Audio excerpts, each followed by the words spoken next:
Question ఏంటి అని అంటే క్రైస్తవుల, బౌద్ధుల, ముస్లిముల, హిందువుల కాదు. ఒక మనిషిని అన్యాయంగా చంపడం, అన్యాయం జరిగిన చోట దేవుడు ఎందుకు ఏం చేయట్లేదు కదా, అంతేనా? హబక్కుకు గ్రంథం అంతా ఇదే. The entire book of Habakkuk is this.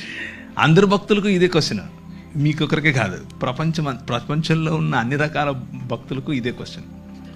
అయితే భక్తులు ఏం ఎక్స్పెక్ట్ చేస్తారంటే జరగంగానే ఆయన కత్తెత్తుకొని వచ్చేసి వేసేయాలనుకుంటారు. But God doesn't work like that. ఆయన అలా పనిచేయడు. ఆయన ఏమంటాడు అని అంటే నా ప్లాన్ ఒకటి ఉంది, నేను చేస్తున్నా. అప్పుడు హబక్కుకు కోపం వచ్చి దాన్ని ఏమంటారు, అలిగితాడు.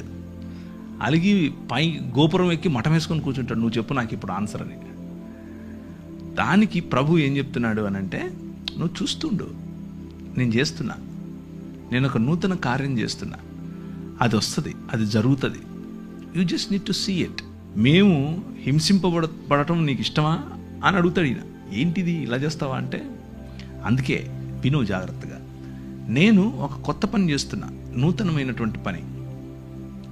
సంవత్సరాలు గడుచుతూ ఉండగా నీ పని నువ్వు చేయి, నన్ను క్షమించు, నాకు ఇప్పుడు అర్థమైంది. నువ్వు చేస్తున్నావు పని, యూఆర్ వర్కింగ్ బిహైండ్ ఇట్, కాకపోతే నేను అనుకుంటున్న పద్ధతిలో చేయట్లేదు. నాకు ఇప్పుడే ఇక్కడే ఇలాగే పైనుంచి ఉరుములు పడాలి, కింద భూమి పగిలిపోవాలి అని నేను ఎక్స్పెక్ట్ చేస్తున్నాను. అలా కాదు, you have a different way.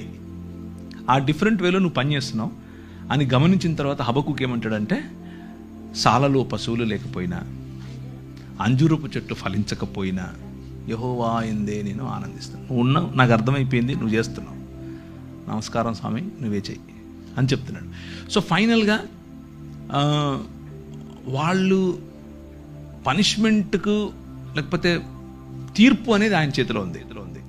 Let's put it this way. మనం అనుకున్నట్లుగా కాకపోయినా ఆయన తనదైన శైలిలో, తన పద్ధతిలో సమస్తాన్ని నూతనపరుస్తున్నాడు. కొందరికి ఛాన్స్ ఇచ్చి నూతనపరుస్తాడు, కొందరికి పళ్ళు రాలగొట్టి నూతనపరుస్తాడు. రెండిట్లో ఏది కరెక్ట్ అనేది ఆయనకే వదిలేద్దాం, ఆయన చేస్తాడు. He is doing it.